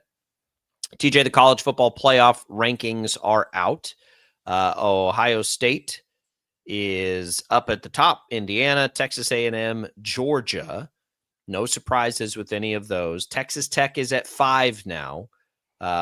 So if we're looking at where the Big 12 stands, you've got Tech up there at 5, and then you've got BYU and Utah at 11 or 12. The problem would be that BYU and Utah right now are on the outside looking in, because you've got to get in your ACC champion, which at this point would be Miami, and then your next highest, right, which would be all the way down at number 24 with Tulane. So the Big 12, if it wants even 2 in, has some work to do. You look at Alabama down there at 8-2, who just lost, right? Oklahoma went to their place and beat them. Alabama gets their cupcake, and then at Auburn, and I don't think they're going to play in an SEC championship game, so that's going to be a challenge probably. Oklahoma gets Mizzou and LSU, probably a little more likely that you might make up a little ground. So I think if you want 2 teams in from the Big 12, it's probably going to need to be Tech winning out and then losing in the Big 12 championship game. Otherwise, TJ, I don't know how many times we can have this conversation. It's looking like we could be in a situation where one Big 12 team gets into the college football play. Yeah, it's looking that way. It's going to take some circumstances to get them in. I don't really know how the best way to do it is. Because if BYU or Utah is in position and in a Big 12 championship game loses to Tech, they're going to fall out. Yeah. I mean, that'd be their second loss, third loss? Yeah. Second for BYU, third for Utah. Yep. I mean, that's the only way in. And I think that's kind of the recipe that's going to happen. Like, I think that, like, it's usually going to be one. I don't know. Like, this would be the case if 2022 K-State would have been in and TCU would have also been in. Like, that's how that typically will fall. The past couple of years, it's kind of been one team will be in, and then I guess last year was weird with Arizona State and who did they even play? Iowa State. I think Iowa State was right there, so they could have had a chance to, but I think that loss put them out of contention as well. So there will have been, like, the Texas year whenever they won it over Oklahoma State, I believe that team was. Like Oklahoma State could have won and Texas would have lost and still been in it as well. So that's really the recipe for the Big 12, for the ACC, like we saw last year that happened with them. That's just kind of what the reality is going to be, because at the end of the day, their schedule's not as tough as the SEC teams or the Big Ten teams at the top, at least. So that's the tough part to fit them in. So I don't know if I still agree with the model that they want to do, but yeah, I mean, this is also one of those interesting spots where we'll be looking at it and you'll say, man, if, let's say BYU wins out, and let's say Oklahoma loses a game, and you've got BYU at 10, and BYU's at 10, and Texas Tech wins out. It'll be a situation where it's like, well, man, it'd be better for the league if they weren't playing this Big 12 championship game. But at the same time, that game leaves the window open for a lot of teams that could still get there. But it is a little bit like those conference championship games, like they can hurt you. And that could happen this year. I think if Texas Tech gets there unscathed and loses, they'll still be in. And that would be that. I believe that's probably going to be the only path to two teams from the Big 12 getting in this thing. And I hate that. I hate that because if BYU is there and in position and lose, they'll be out. This is why I don't hate the model that guarantees two Big 12 teams in there. I just think every year it's going to be really difficult for them to do. It's not a knock on the Big 12. It's not at all. It's just the league is so even every year. There is not a haves and have-nots in the Big 12 like there are in the Big 10, and to a lesser degree to the SEC, but certainly to the Big 10, where you've got usually 2 or 3 or maybe 4 awesome elite teams and a whole bunch of hot garbage teams. I mean, I agree with it's hard to get 2 teams in, and having 2 in guaranteed would be great, but I just think it's more so the fact, and I think that Brett Yormark's in the same spot, is that you just can't get on board with giving the Big 10 4 auto bids. Like, right. That's the thing that's going to hinder that forever. If it was every conference got 2, if what would that be? So if 2 SECs, 2 Big 10s, 2 Big 12s, yeah, so 8, and then 1 group of 5, 3 would leave you with 6, 7. No, in a 16, yeah, in a 16 you'd have 6 at-larges. 6 at-larges, if you get 2 you'd have 5, yeah. And most of the time, probably at least half those go to the SEC, and that's probably fair fine. in reality. If that was what it was, then I'd be on board for it. The SEC and the Big 10 never will. It would. The one downside to the 2 guarantees is that really would nullify the importance of a conference championship game. Like, it would basically just wipe it out, because who cares at that point? Who wins the game? So I get all the things against it. I just don't know. The best way. This is real deep in the weeds here. In what world is the Big 12 ever going to be in a good and consistent position to put 2 teams in? I would say if all stayed the same. Now, let's be fair to this too. And this is on me, because whenever I think about this, I am thinking about it in a 12-team format. Of course, we should be talking about a 16-team. Yeah, but they might have 3 in. Well, maybe, but here comes that really challenging question again of, let's say it's BYU in there with Tech and BYU loses. Does Utah move ahead of BYU? What if it got to a point where Utah stays exactly where they are and BYU falls down because they lose and a couple other teams underneath them win? Like that could also be challenging. But to be fair, in a 16-team format, this could be a year, where 3 could get in, but 3 would get in whether they were guaranteed 2 or not. I think, because you'd have 4 and 4 makes 8, and it would leave it'd leave 6. It leaves 6 anyway. So I think they'd get in either way, but not 3. So maybe this is a year for it. It's a challenge. I'm less convinced than I used to be. I'm more okay with just letting the chips fall where they may, but I still envision years where it's going to bite them in the butt, and they'd be like, "Man, I wish we had 2 guaranteed." To get real deep in the weeds here, I don't know if you've ever seen this. This was a thing that started floating around last year because it always has the issue that we're talking about right now, and we're going to be talking about it in December as well, about how come a team that loses a conference championship game gets penalized more than a team that didn't make the conference championship game. And it's the argument every single year that you have an at-large playoff bracket. The argument that somebody made last year or 2 years ago, I can't remember what it was or who it was, but it was something where that, like, you conference championship games just become play-ins, and you structure the bracket to say there's 5 play-in games on here. But then like that is what leads into this. My thought on this is, and this is a change I think they should make across college, but this would have, I think, prevented last year's Indiana team from getting in. They didn't play anybody all year. I'm not saying that about them this year, but last year they didn't play anybody because they got lucky with their schedule.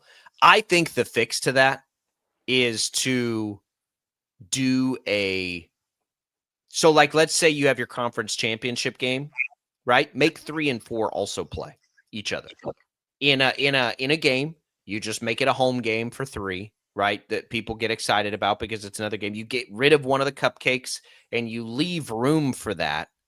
You could if you really wanted to get wild and you really want to know what I think, you have a conference tournament. You have like some kind of, but then you don't need the second game, so that's not really necessary. But if you at least make 3 and 4 play, you're making 3 potentially earn something, right, to get in. It's not foolproof. We're always going to have this challenge. And I do like the concept of a conference championship game winner being guaranteed a spot. So I don't want to get rid of conference championship games by any means. But there's going to be years where this comes up. It seems to come up all the time. If BYU plays and loses to Tech in a Big 12 championship game, they can't fall below Utah. Yeah. So they probably would just not move, right? But you can't. They beat Utah. Not only did Utah not have to play a game, BYU beat them head to head. I mean, you can't drop them below. Yeah, it's always going to happen every single time, and it happens in basketball. But the good part about basketball is that the tournament is ginormous, and you play so many games that you've got like uber amounts of data points. And that's the thing about March Madness. And whenever you get into the discourse about like, oh, well, this team, if K-State was snubbed from the tournament, K-State was like the 45th best team in the country. Like nobody's going to lose sleep over the 45th best team in the country not making it in. Except for K-State fans, obviously, or whoever it may be. It's an example. But in football, I mean, the 13th ranked team in the country not getting in, sometimes it's the 12th or the 10th ranked team in the country because of the auto bids. Like that sucks. It used to be the 5th best team in the country. It used to be the 3rd. We're getting there. Like it's coming along.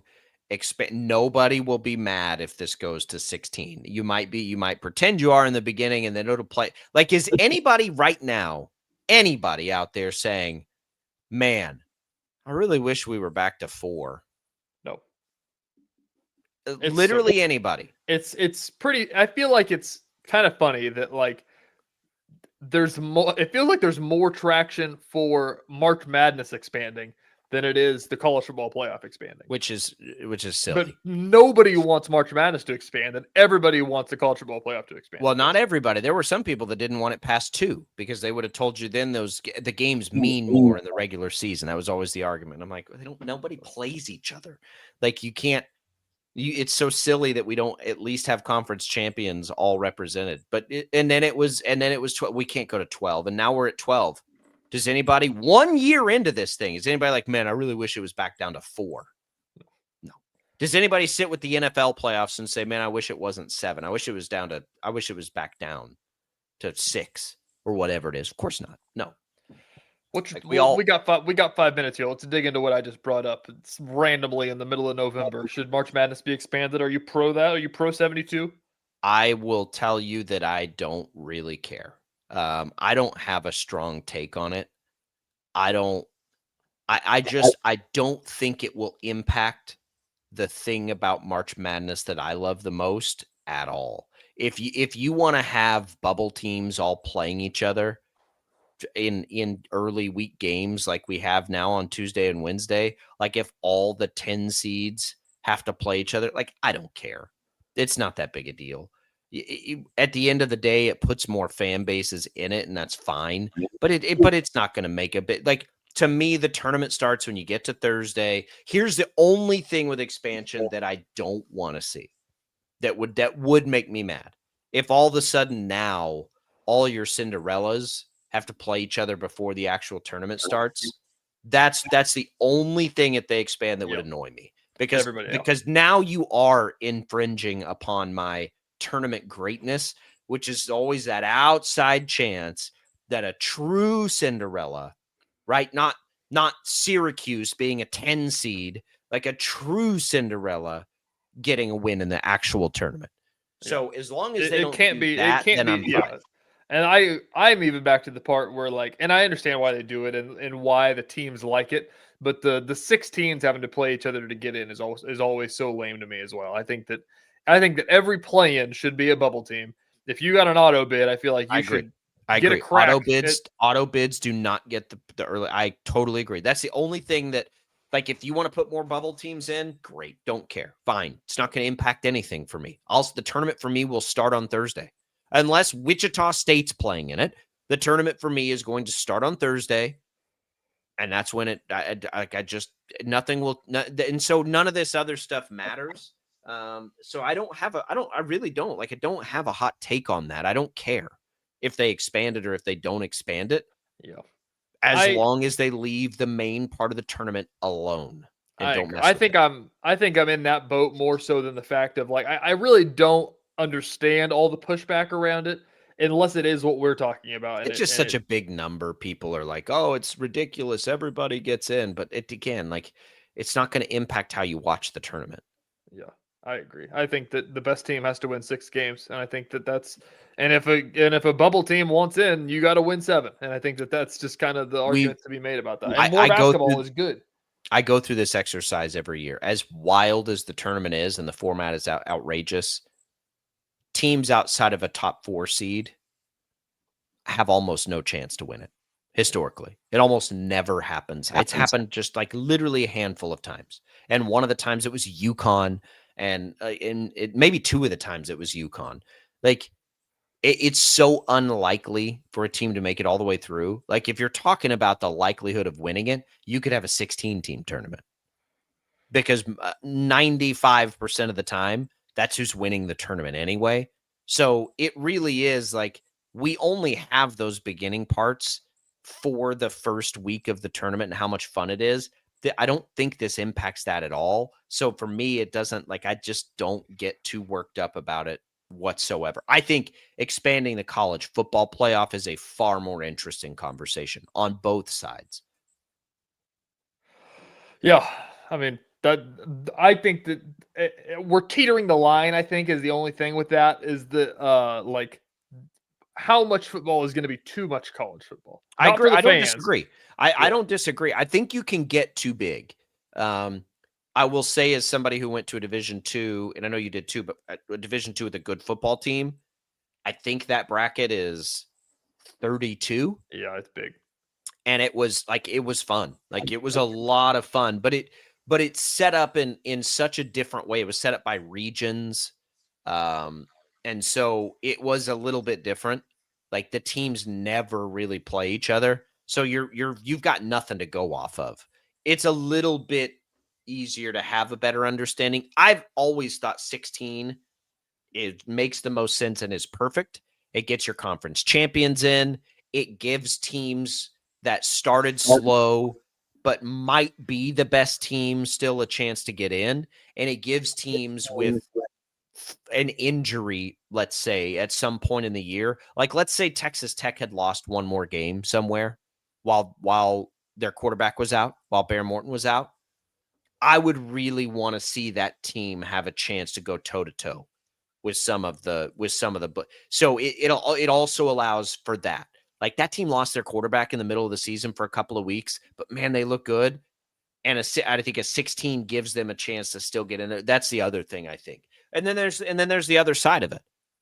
And I would ask you this, and I was going to anyway. How many teams right now do you think are capable of beating Ohio State? 3. Maybe.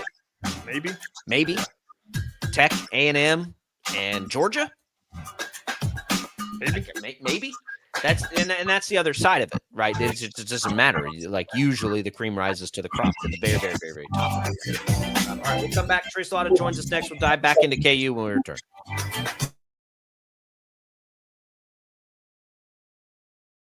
Lightning, hail, tornadoes, flooding. It's the worst of severe weather, and it's coming. Spring brings warmer temperatures, but also dangerous weather conditions. Stay up to date day or night with the Storm Team 12 weather app. You'll get accurate forecasts, so you can plan ahead and stay safe, no matter the weather. Download the Storm Team 12 weather app, brought to you by Stutzman's Greenhouse. The future of television has arrived. Next Gen TV is here with stunning video, movie theater quality sound, enhanced voice clarity, and interactive features, all upgradable for the future. Learn more at watchnextgentv.com.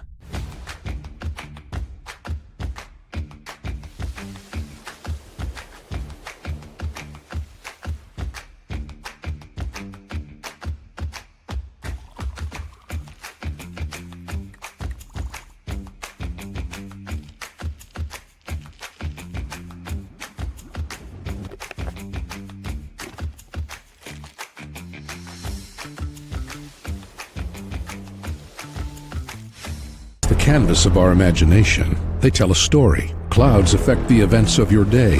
Sometimes they growl, sometimes they inspire, but they're always the messengers of nature's mood, written in the sky. Storm Team 12 understands the language of clouds. We're dedicated to decoding their message, so you know what to expect. Behind every cloud, there is a story waiting to be told. Trust Ross Jansen and Storm Team 12, alerting you first to the impact on your life.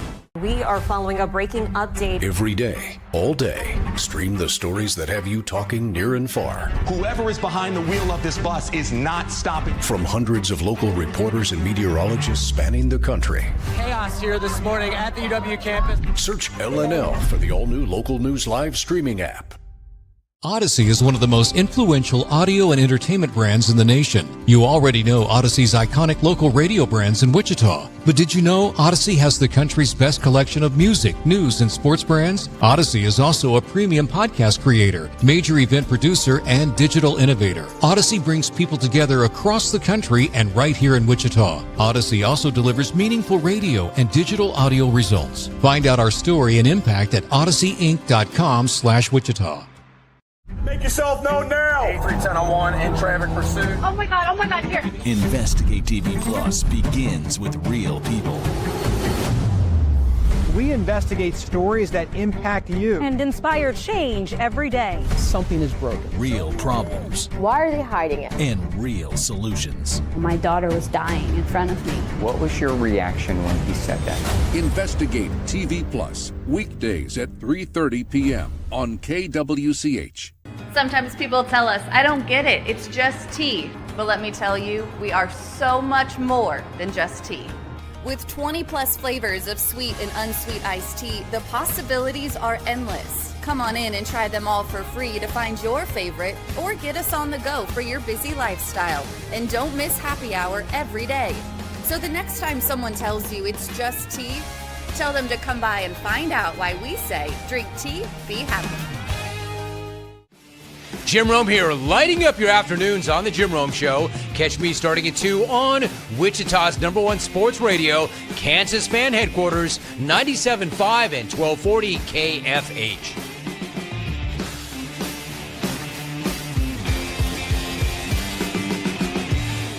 Mornings are busy. We're here to make your mornings better. We report the stories that affect you. 3 more hospital lies from contaminated apple juice just a day after the FDA issued a recall. We're here to make your mornings better. Closing east and westbound lanes of K96 for repairs. With 12 News, you're prepared for your whole day. Scattered thunderstorms across the state into the afternoon. Stay a step ahead with 12 News this morning on KWCH and KSCW.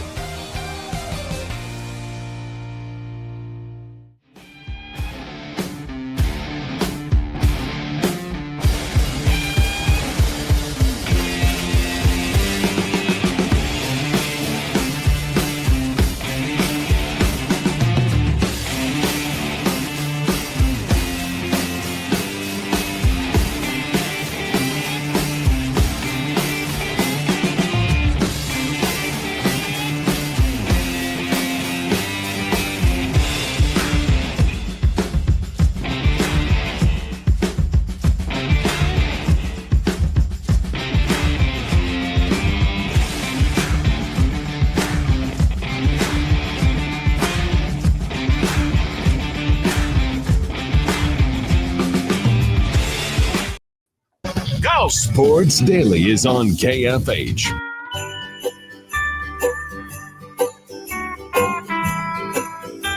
And now, digging deeper with the teams you follow, it's another Sports Daily Insider interview on KFH. All right, welcome back in, everybody. That insider is Shreyas Laddha. Glad to be with Shreyas again this week, coming off of a loss there to Duke in New York City. Shreyas, we've spent a lot of time with what do we take away from this one? I think that honestly, a lot of the players not named Darren Peterson looked okay in that one. I'm not terribly disappointed in the performance, but what was your bird's eye read on the game last night? Yeah, I'm currently in my hotel room in New York, actually, but I came away pretty impressed, honestly. I feel like this is the first time Kansas as a team has looked pretty good. Decent is the word I'd use. I feel like, you could clearly see they were a Darren Peterson away from making that a competitive game or at least a win. But I felt like I came out of that game thinking the rest of the team stepped up, I think, in a way that I didn't expect them to. They didn't die on impact. They played out with a lot of energy from the get-go. They were impressive on defense. They muddied up a good Duke offense. Trey White played really well. Floyd Badunga played really well. Melvin Council had a really good second half shooting-wise after a tough first half. I think there were a lot of positives. I mean, I think the only thing I can be negative about is their shooting is such an issue right now, I think, because of the fact that they don't really have any ball handling outside of Melvin Council. So then you're forced to have him take some really tough, if not wild shots, as we saw in the first half, because there's no guys that can create their own shot. And if there's nobody who can shoot the ball, then who's going to score, right? So I think sometimes we saw that in the game against Duke where he was just forced to kind of put something up because he did that at St. Bonaventure a lot because he was the entire team. And he shouldn't have to do that at Kansas. Yeah, Shreyas, I'm glad you got to sleep in, by the way. He's running at 9:40 today instead of 8:40 on the East Coast. I did not sleep in. I got up at 6:30 to get breakfast with a friend. I've been running around everywhere. The city that never sleeps. One thing that we've talked about a lot today is the fact of, what the rest of the team is. Something we talked about a lot all season whenever Darren isn't out there is that this is the group of guys that they've got. And, it feels weird because like you said, and I think this is the sentiment that a lot of KU fans have, is that you walk away from a 12-point loss to Duke, feeling optimistic. I don't remember a KU team where one guy would affect the outcome as much as Darren Peterson does. I think that if Hunter Dickinson didn't play in a game, they'd still have a chance to win a lot of the games that they won. I think that, we saw Kevin McCullough go down. They were still a really, really good team. They weren't as good, but they would still beat a lot of really good teams. What is this team that without Darren? And it sounds like you're, not happy, but you're content with a 12-point loss to Duke with the rest of this roster. What's that say about the roster? I like the way they play without him. I mean, they played tough. They played hard basketball. I mean, everyone knew they were going to lose the game without him. I think that was without question. It was how are they going to look losing the game? And they passed the test of, they didn't roll over and die. I think if you're a Kansas fan, you have to come out of there thinking, wow, this team really fought. They were competitive against a really good Duke team. A Duke team that has 5 stars coming off the bench nobody's business. A team that doesn't even have on KenPom an average of 1 year of Division I experience per player. They're a very young team, and you could see that at points last night. But I think from this Kansas team, it's clear that it's so configured around Darren Peterson. If anything positive you can take away from these games without him is, they're learning how to play without him. So when he's on the bench, when he comes back, they should look better in those minutes, theoretically. Obviously, what is probably happening is if he comes back, after Vegas, which is what I expect, but obviously depending on what happens Friday, it might take a little bit of time to reconfigure the team because they might have played a different style of basketball than they would with Darren Peterson. I can't hear you. You act like he hosts the show, Shreyas. He doesn't know how to unmute his microphone. What is the? Sorry, I coughed. I think everybody appreciates that. So you said after Vegas, Shreyas. I think so. Bill said they would reevaluate Friday, so obviously things can change. But like, if you're thinking logistically and logically, you always want to play it safe. There's no point in playing him in that tournament in the Players era. And I'd heard about the hamstring thing. Like, I think I reported out there like before Bill said it was an issue, and then Bill said it was happened that Tuesday, and then he came back and said it actually happened before that. It seems like, and I asked him this last night, it seems like the cramps of the hamstring are kind of related, even though that he's not dealing with the cramps anymore, according to himself. But I think just by being cautious and looking at the calendar, I bet he comes back the UConn game. Maybe there's a chance late next week, but I wonder if they would just decide to be safe and let him take the extra week off with the Vegas games. What do you take into going into that Players era? It's the first time KU's played in the Players era. We got a little bit of time until we get into that, I guess. Or I guess that's coming up next week. I don't have that much time as I thought. What do you take going into that tournament? It's so much different than the Maui Invitational, than going to the Bahamas, things of that nature. And this seems like it's the future of what midseason tournaments are being for these powerhouses. Yeah, I mean, they're not playing amazing opponents. I mean, they're playing Syracuse that almost lost to Malmö. I can't pronounce your name. But I definitely know how to say it, but I forgot. But yesterday they barely beat them. And then they're playing Notre Dame, which is, I mean, Notre Dame is a football school. Let's call it what it is. So I'm not like worried about that. But I think the big thing with these games is, can they stack some win together if Darren Peterson doesn't play?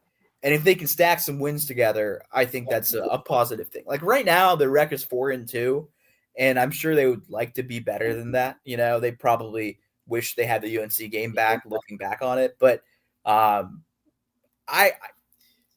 honestly, in the grand scheme of things, I don't think it matters. Like, not to be like, we're not, like, I'm at the point of like, tell me when it's conference basketball season, because like all these games are just like such sequitur of like what is actually going to happen, because we've seen 2 seasons of college basketball where Kansas has played really good in non-conference play, and the minute Big 12 play hits, they're just not that good. I don't think that team is like this. I think this team is a lot better than that, but they win, they lose. It's more about trends for me than the actual win-loss record. Yeah, it sounds like you've been listening to the show, because we said that earlier, is that November does not matter if you're Kansas Jayhawks. It does not matter at all what you do in this month of November. I think that one of the biggest, themes that we've taken away from last night is, again, all season long, we've been seeing the same thing over and over again. What is a reasonable expectation? We say that we're happy with what we saw last night, and they're one Darren Peterson away from being blank. Like what is the blank? What should an expectation for this team be? I think a second weekend team, at least. Like, you should expect this to be a second weekend team. I don't know after that, to be honest with you. I think it depends on how the rest of the guys turn out. I think their shooting, to me, is going to be a big question mark if Cole Rosario cannot figure out how to make a bucket from beyond the arc. I think he's, speaking of Cole, I was really impressed with him yesterday. Like, his defense, his help defense, his tenacity on the offensive boards, rebounding.